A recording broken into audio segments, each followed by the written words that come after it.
sa career. So, mas priority mo pa rin yung career. Pero do you see yourself ending with Rico?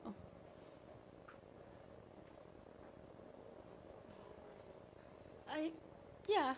Oh, but, ay, sorry. Nagiging emotional ka.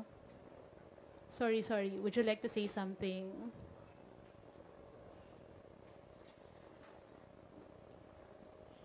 Can we request for tissue paper, please? Yes. Thank you. Yes, I will get it from here. Okay. Maurice, have some. There.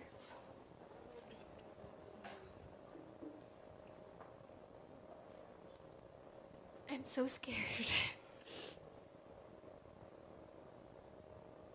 I'm really scared. Dami kasing tanong about him and I'm tired of smiling and nodding.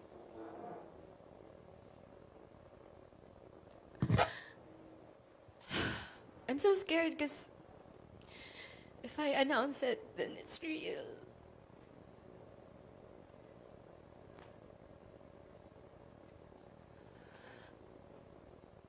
But yeah, Rico and I are over. So sorry, Maris. Sin- Okay lang bang mag-share ka, Maris? Kasi parang emotional ka. It's fresh. It's been a few weeks. Loneliest, emptiest weeks I've ever experienced in my life. Yeah.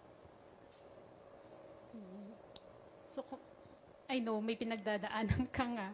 Pero paano ka nagko-cope up ngayon? Nanonood lang ako ng Bluey.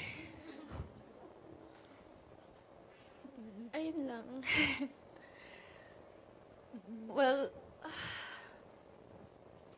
walang nagtanong, but, nangyari? Oo. Well, wala akong short answer for it.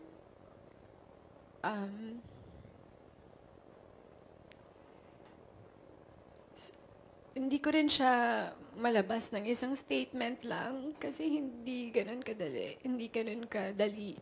Sobrang complicated niya na situation.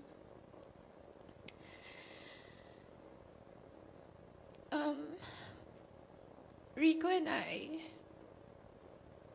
our universe was so beautiful.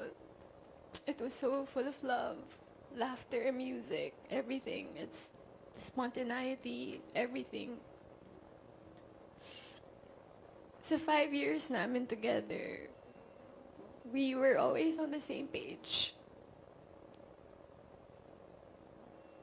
Always on the same page. But I don't know what happened to me. Maybe I turned to the next page and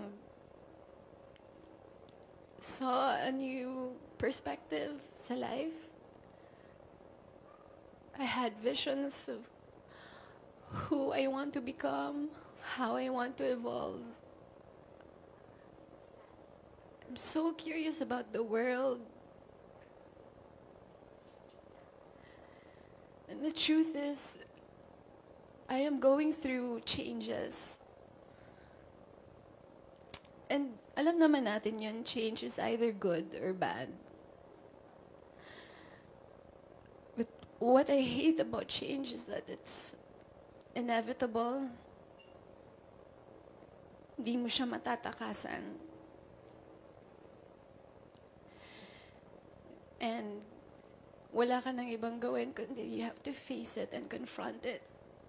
Because it's been in the back of my head. So yeah, I told Rico about it. I told him my problems, my issues sa buhay. And he took it like a man. He took it like a man.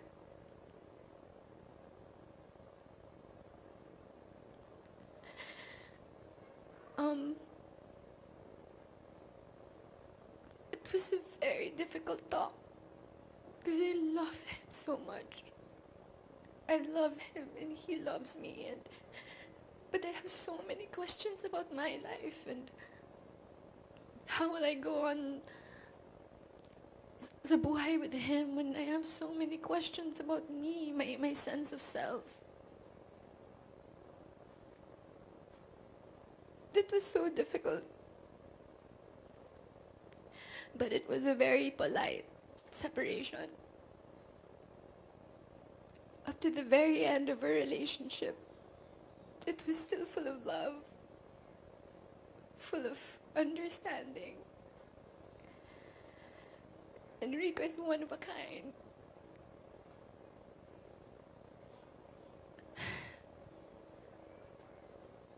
If only I could skip through my 20s, you know. But I can't. I have to face it. I have to